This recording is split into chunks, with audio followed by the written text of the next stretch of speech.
ఎన్నికల్లో గెలిచేందుకు రేవంత్ రెడ్డి అడ్డమైన మాటలు చెప్పారని బీఆర్ఎస్ వర్కింగ్ ప్రెసిడెంట్ కేటీఆర్ నిప్పులు చెరిగారు.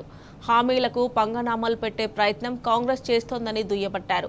కాంగ్రెస్ బీజేపీ మధ్య సంబంధాన్ని ప్రజలకు వివరించాలని కార్యకర్తలకు పిలుపునిచ్చారు. కేసీఆర్పై ప్రజల్లో సానుభూతి వెల్లువలా ఉందని, ఈ పరిస్థితిని పార్లమెంటు ఎన్నికల్లో సానుకూలంగా మలుచుకోవాలని సూచించారు.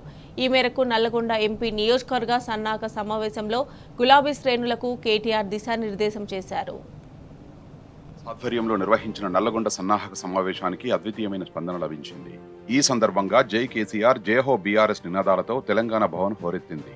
ఈసారి ఎట్టి పరిస్థితుల్లో గులాబీ జెండాను రెపరెపలాడించి సత్తా చాటుతామని బీఆర్ఎస్ క్యాడర్ నినదించారు. సమావేశంలో పాల్గొన్న బీఆర్ఎస్ వర్కింగ్ ప్రెసిడెంట్ కేటీఆర్ గులాబీ శ్రేణులకు దిశానిర్దేశం చేశారు. ఎన్నికల్లో అనుసరించాల్సిన వ్యూహంపై కీలకమైన సలహాలు, సూచనలు ఇచ్చారు. కాంగ్రెస్, బీజేపీల దుష్ప్రచారాలను ఎండగట్టి కారుజోరును చూపించాలని కేటీఆర్ సూచించారు.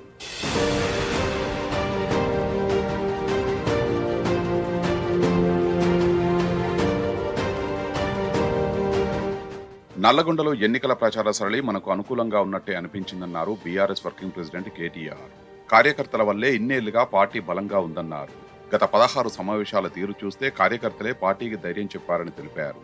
ఓటమిపై ఎక్కడా అనుమానాలు రాలేదని, కానీ ఎన్నికల ఫలితాలు మరోలా వచ్చాయని అన్నారు. ఓటమికి అనేక కారణాలు ఉన్నాయని చెప్పారు. ఈ పార్లమెంటు సన్నాహక సమావేశాలు ఆరంభం మాత్రమేనని కేటీఆర్ స్పష్టం చేశారు.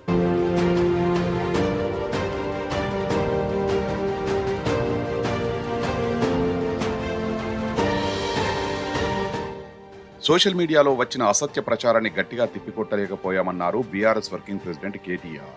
ఫిబ్రవరి మొదటి వారం నుంచి అసెంబ్లీ నియోజకవర్గాల సమీక్షలు మొదలవుతాయన్నారు. కాంగ్రెస్ నేతలు అభూత కల్పనలు, అబద్దాలతో ప్రజల్ని తప్పుదోవ పట్టించారని మండిపడ్డారు. మనం ఇంకా మాట్లాడడం మొదలుపెట్టనే లేదు, అప్పుడే కాంగ్రెస్ వాళ్ళు ఉలిక్కి పడుతున్నారని దుయ్యబట్టారు. ఇప్పుడే ఇలా ఉంటే బీఆర్ఎస్ అధినేత కేసీఆర్ అసెంబ్లీకి వస్తే ఇంకెలా ఉంటుందో ఊహించుకోవాలన్నారు కేటీఆర్.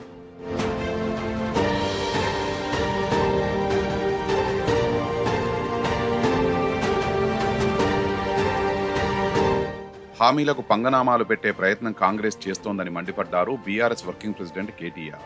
అధికారంలోకి వస్తామని కాంగ్రెస్ వాళ్ళు కూడా కలలో కూడా అనుకోలేదని, అందుకే ప్రజలకు ఇష్టమొచ్చినట్లు హామీలు గుప్పించారని దుయ్యబట్టారు. ఎన్నికల్లో గెలిచేందుకు రేవంత్ రెడ్డి అడ్డమైన మాటలు చెప్పారని నిప్పులు చెరిగారు.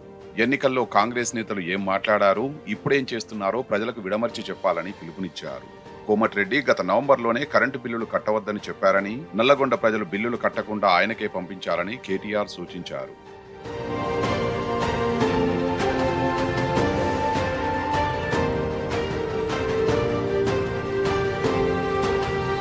కాంగ్రెస్ పాలనలో సాగర్ ఆయకట్టుకు మొదటిసారి క్రాప్ హాలిడే ప్రకటించే దుస్థితి దాపురించిందన్నారు బీఆర్ఎస్ వర్కింగ్ ప్రెసిడెంట్ కేటీఆర్.